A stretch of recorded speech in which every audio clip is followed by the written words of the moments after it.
ओम नमः भगवते वासुदेवाय नमः। बैसाख महात्म्य का 22वां अध्याय।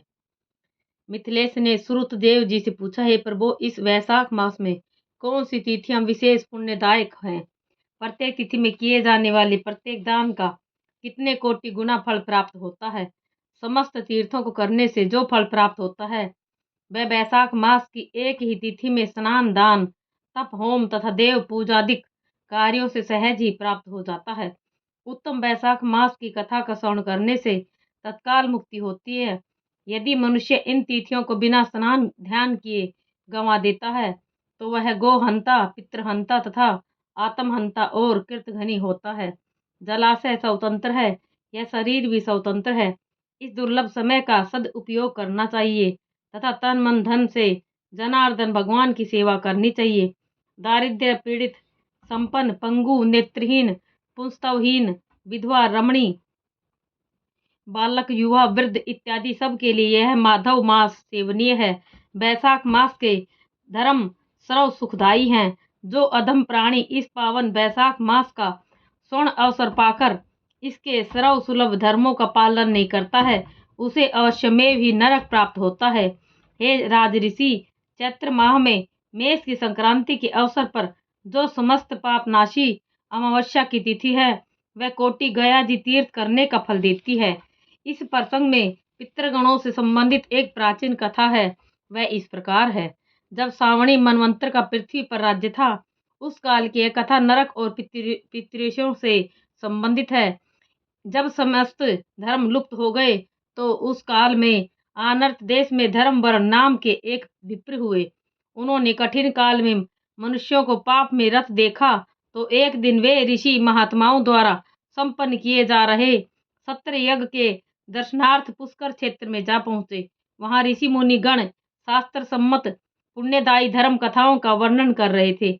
उनमें से ही कोई धृष्टता वश कलयुग की प्रशंसा करते हुए बोले, सतयुग में धर्म तथा भक्ति पालन द्वारा माधव भगवान पूरे वर्ष भर की सेवा से प्रसन्न होते हैं तथा त्रेता युग में वही माधव भगवान की प्रसन्नता एक मास में प्राप्त हो जाती है। द्वापर में यह मात्र एक पक्ष की सेवा द्वारा प्राप्त हो जाती है। जो प्राणी दया, धर्म, पुण्य तथा दान इत्यादि कर्मों का पालन करने में समर्थ नहीं है उन्हें चाहिए कि वे एकमात्र हरि नाम का ही आश्रय ग्रहण कर इसका उच्चारण करते रहें। यदि कोई धर्मात्मा दुर्भिक्ष काल में अन्न का दान करे तो वह निश्चय ही विष्णु लोक को प्राप्त होता है। जब इस प्रसंग पर चर्चा हो रही थी उसी समय नारद ऋषि आए। वे एक हाथ से शीशम तथा दूसरे हाथ से अपनी जीवा पकड़कर बड़े वेग से हंसने लगे तथा उन्मत्त प्राणी की तरह नृत्य करने लगे। नारद जी हंसते हुए तथा नृत्य करते हुए बोले, महात्माओं तथा ऋषि मुनियों ने सत्य कहा है। निश्चय ही यह कलयुग पुण्य रूप बनकर आया है। इसके प्रयोजन से हम सिद्ध हो गए हैं। विचार पूर्ण सत्य है तथा संशय रहित है। पुनः हे पुत्रों मेरा आप नियोजन करना अत्यंत दुष्कर है। पुनः हे पुत्रों मेरा आप सबसे यही निवेदन है कि जीवा तथा शीशन का नियोजन करना अत्यंत दुष्कर है। जिसने इन दोनों को अपने वश में करके मन के अधीन कर लिया वह स्वयं माधव तुल्य हो जाता है। मेरा आप सबसे यही आग्रह है कि कलयुग के आगमन पर आप सब यह त्याग दे। तब ब्रह्मऋषि नारद के परामर्श के अनुसार व्रत धारण करने वाले समस्त ऋषिगण यज्ञ समाप्त करने के बाद वह स्थान त्याग कर शीघ्र ही वहां से अन्यत्र चले गए तथा सुख शांति पूर्वक निवास करने लगे। ब्राह्मण धर्म ने भी नारद जी के कथन पर विचार कर भूलोक त्याग करने का निश्चय कर लिया। वह नैष्ठिक ब्रह्मचर्य व्रत धारण करके दंड कमंडलू लेकर वलकल वस्त्र धारण कर जटा बढ़ाकर मन में विस्मय करता हुआ कलयुग के अनाचारों का अवलोकन करने के लिए चल पड़ा। उसने विचरण करते हुए देखा कि समस्त मानव प्राणी पापाचारों में पूर्ण लिप्त है। संपूर्ण मानव जाति नाना प्रकार के पापों में लिप्त हो गई है। मानव जन पाप कर्म करते हुए जीवित रहते हैं तथा इन्हीं कर्मों को करते हुए प्राण त्याग करते हैं। लोग असत्य साक्ष्य देने लगे हैं। कपट बढ़ गया है। सर्वत्र पाप तथा पाखंड का विस्तार हो रहा है। कलयुग में मनुष्यों की ऐसी मति हो गई है कि मन में कुछ अन्य विचार रखते हैं तथा वाणी से कुछ और ही कहते हैं। इस प्रकार की सबकी पाखंडमयी कपट गति हो गई है। पापात्माओं के दोषों का गुण स्वरूप में सम्मान तथा वर्णन होता है। समस्त गुणों से रहित मनुष्य सद्गुणों को विस्मृत कर केवल अवगुण ही अवगुण ग्रहण करते हैं। यह स्थिति इसी प्रकार है जैसे सतन से चिपट कर जोंक केवल रक्तपान करती है, वह पेय पान नहीं करती है। समस्त औषधियां प्रभाव विहीन हो गई है। समस्त औषधियां प्रभाव विहीन हो गई हैं। ऋतुओं में विपरीतता उत्पन्न होने लगी है। प्रकृति भी अपनी मर्यादा त्यागने लगी है। कलयुग में समस्त मानव जाति नटों, नर्तकों, विदूषकों इत्यादि में रुचि लेने लगी है। समस्त आचार विचार भ्रष्टता में परिवर्तित हो गए हैं।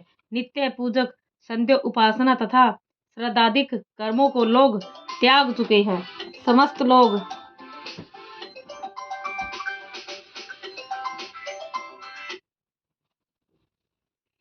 समस्त वेद विहित धर्म कर्म त्याग दिए गए हैं। कोई भी प्राणी जिह्वा से विष्णु नाम उच्चारण नहीं करता है। इस प्रकार कलयुग के मनुष्यों की दुर्दशा तथा स्वयंवश को भी पाप वश क्षीण होता हुआ देखकर ब्राह्मण धर्म वर्ण दीपांतर को गमन कर गया। वहां उसने देखा कि उसके पितृगण घोर दुर्दशा ग्रस्त हो रहे हैं।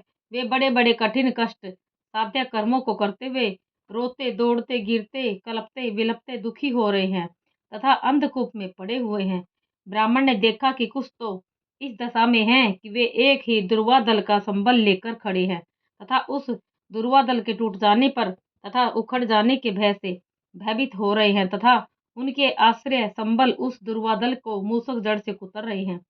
दुर्वा दल के 3 भागों को मूसक कुतर कर नष्ट कर चुके हैं, मात्र एक भाग शेष रह गया है। इस दशा में शम को देखकर वे भयभीत होकर कंपित हो रहे हैं। नीचे के अंधकूप में जो पड़े हैं वे और अधिक दुखी हैं। यह अंधकूप अपने अग्रगामी भाग में और भी दुर्गम तथा भयानक है। इसमें किसी प्रकार का कोई संबल उपलब्ध नहीं है।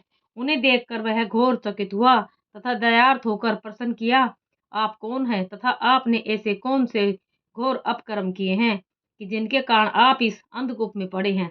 आप किस गोत्र में जन्मे हैं तथा आपको कैसी मुक्ति प्राप्त होगी?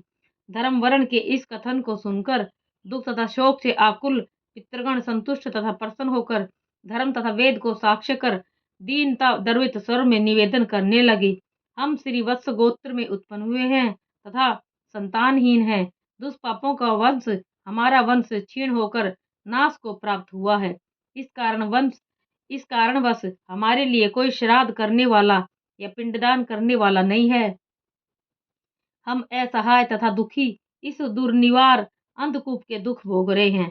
हमारे वंश में धर्म वर्ण ही एकमात्र पुण्यात्मा तथा यशस्वी हुए हैं, किंतु वे सर्वस्व त्याग कर सबसे विलग होकर एकाकी विचरण करते रहते हैं। धर्मात्मा धर्म वर्ण गृहस्थाश्रम में नहीं है। यही दुर्वादल हमारे लिए संबल स्वरूप है। हमारे धर्म वर्ण की आयु क्षीण होकर समाप्त होने पर यह मूसक दुर्वा के शेष भाग का भक्षण कर लेगा। तब हम इस दुर्गम अंधकूप में पतित होकर गिर पड़ेंगे। अतएव हे सौम्य, तुम भूलोक में जाओ तथा जाकर धर्म वर्ण को समझाओ। गृहस्थ जीवन से विमुख उस पुण्यात्माओं से हमारी दुर्दशा का वर्णन कर उसे हमारी स्थिति से अवगत कराओ। हे सौम्य, यह दुर्वादल वंश रूपी दूब है तथा इसे काल रूपी मूसक नित्य प्रतिभक्षण करता रहता है। इसी प्रकार के क्रमिक रूप से जैसे यह दुर्वादल नष्ट हुआ है, वैसे ही हमारा वंश नाश हो गया है। अब केवल धर्म वर्ण ही अकेला शेष रह गया है। केवल वही एकमात्र रूप से हमारे वंश में शेष है। इसी से इस दूब का भी एक ही भाग शेष है। इसमें भी जो नित्य प्रति थोड़ा थोड़ा मूसक भक्षण करता रहता है, वह इस बात का घोतक है कि उसकी भी आयु प्रतिदिन क्षीण हो रही है। उसकी मृत्यु के पश्चात हम सब तथा वह भी निर्वंश होने के कारण इसी अंधकूप में गिर पड़ेंगे। हे तात, धर्म वर्ण से जाकर निवेदन करो कि वह गृहस्थाश्रम ग्रहण कर ले तथा संतान उत्पन्न कर वंश वृद्धि करे। इससे उसको तथा हम सबको उद्रोगति प्राप्त हो जाएगी। गृहस्थ को चाहिए कि वह अनेकों पुत्रों के लिए यजन करे। यदि इनमें से एक भी गया जी को जाए या अश्वमेघ यज्ञ करे अथवा नील वर्ण का सांड छोड़े अथवा कोई उत्तम वैशाख मास, माघ या कार्तिक मास में स्नान तथा दान धर्म का पालन करे तो अवश्य ही हमें उद्रोगति प्राप्त होगी। कोई एक भी एकादशी व्रत का पालन करे अथवा समस्त अघनाशी श्री विष्णु कथा का कथन श्रवण करे तो आगे की 100 पीढ़ियों तक कोई कैसा भी पाप कर्म क्यों न उत्पन्न हो, तथापि वह नरकगामी नहीं होगा। ऐसे पुत्र हीनों के लिए यह लोक पूर्ण निष्प्रयोजन है तथा कुछ भी नहीं है। अतएव हे सौम्य, तुम भूलोक में जाकर हमारे कथन के अनुसार ही, हमारे जैसे ही सत्य वचनों के अनुसार अनेकों प्रकार से समझाकर उद्रवता विरक्त तथा धर्मात्मा धर्म वर्ण को हर प्रकार से प्रेरित कर गृहस्थ धर्म में प्रविष्ट कराओ। पितृगणों के इस समस्त कथन का श्रवण कर धर्मात्मा धर्म वर्ण घोर विस्मय तथा दुख से ग्रसित हो गए। इस कठिन कली काल में किसी की भी जिह्वा तथा शिशन नियंत्रित तथा संयमित नहीं रह पाते हैं। इस कलियुग के 3 पाद तो व्यतीत हो चुके हैं तथा यह इस समय अपने अंतिम पाद में है। हे पितृगणों, इस प्रकार इस कलियुग के 3 पाद व्यतीत तथा अर्धपाद मिलाकर 3.5 पाद बीत गए हैं। मुझे अपना जन्म व्यर्थ प्रतीत होता है। जिस कुल में मुझे जन्म लेकर जीवन प्राप्त हुआ, उस कुल के पितृगणों के ऋण से मैं उऋण नहीं हो सका। जो प्राणी भगवान विष्णु की भक्ति नहीं करता है, पितृगणों देवगणों तथा ऋषियों की पूजा नहीं करता है, उसका जन्म तथा जीवन सब प्रकार से व्यर्थ है। हे पितृ, मैं आपके आदेश का पालन करूंगा, किंतु हे पितृ, आप मुझे कृपा कर यह आशीष दीजिए कि भूलोक में संसारिक कर्तव्य धर्मों का पालन करने पर भी मुझे कलिकाल की बाधा तथा दोष नहीं व्यापेंगे। पितृगण बोले, हे पुत्र, तुम स्वयं अपने पितरों की यह दुर्दशा देखो तथा विचारों के संतान के अभाव में वे कितने दुखी हैं तथा केवल एक दुर्वदल के आधार पर अंधकूप में लटके हुए दुख भोग रहे हैं। अतएव तुम शीघ्र ही गृहस्थाश्रम में प्रवेश कर संतान उत्पत्ति करो तथा इस दुसह दुख से हमारी मुक्ति कराओ। जो प्राणी भगवान विष्णु की कथा पूजा में भक्ति पूर्वक प्रवृत्त है, दिवस रात्रि अरनिश हरि स्मरण करते हैं तथा धर्म आचरण और सद आचरण में लीन रहते हैं, उनको कलिकाल व्यतीत और बाधित नहीं करता। भगवान विष्णु को निवेदित किया हुआ प्रसाद रूप अन्न जिसके उदर में विद्यमान है तथा कान पर पवित्र तुलसी पत्र है, वह कलिकाल की बाधा से पूर्ण मुक्त है।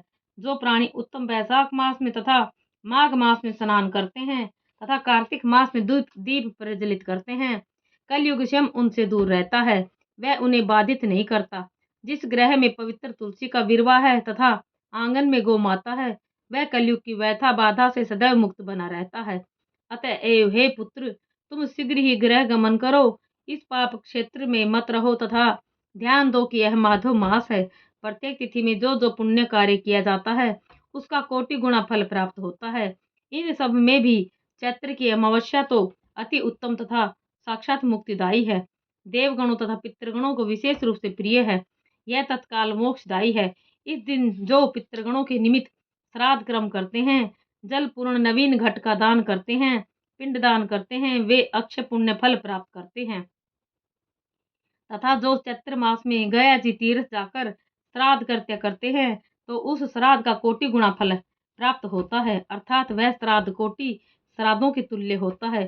तथा जो साधक मधुमास की अमावस्या के दिन केवल शाक से भी श्राद्ध करते हैं, तो उनको भी गया जी में किए गए कोटि श्राद्धों के तुल्य फल प्राप्त होता है। यह संशय रहित सत्य है। जल पूर्ण घट कपूर तथा अगर से युक्त हो, तो ऐसे जल घट का जो मधुमास की अमावस्या को दान नहीं करते हैं, तो वह पितृ घाती तुल्य है। यह संशय रहित है। जो साधक मधुमास में जल रहित करीर का दान करते हैं, श्रद्धा भक्ति सहित श्राद्ध करते हैं, वे अपने इस पुण्य कृत्य द्वारा अपने संपूर्ण कुल का उद्धार कर लेते हैं। इससे पितृलोक में अमृत वर्षनी सरिता प्रवाहित होती है तथा हम सबके उपकार और उद्धार के हेतु गृहस्थ धर्म का पालन करो तथा इसके पश्चात धर्म अर्थ कर्म इत्यादि का निर्वाह करके तथा उत्तम संतान प्राप्ति से संतुष्ट होकर पुनः सन्यासी तथा वीतरागी मुनि का स्वरूप धारण करके दीपांतरों में विचरण करो। पितृगणों से इस प्रकार का आदेश तथा निर्देश प्राप्त कर वह धर्मात्मा ब्राह्मण धर्म वर्ण शीघ्र ही भूमंडल पर लौट आया। उसने अपना विवाहकार गृहस्थाश्रम में प्रवेश किया। कुछ समय पश्चात उसके सुंदर शीलवान संतान उत्पन्न हुई तथा उसने इस पाप नाशनी तिथि को लोक विख्यात किया। पुनः स्वयं प्रसन्न तथा संतुष्ट होकर गंधमादन पर्वत पर गया। इसी कारणवश यह मधुमास की अमावस्या विशेष शुभ है। इसके तुल्य पुण्यदायी अन्य कोई तिथि संसार में न तो देखी गई है और न ही सुनी गई है। ओम नमो भगवते वासुदेवाय नमः।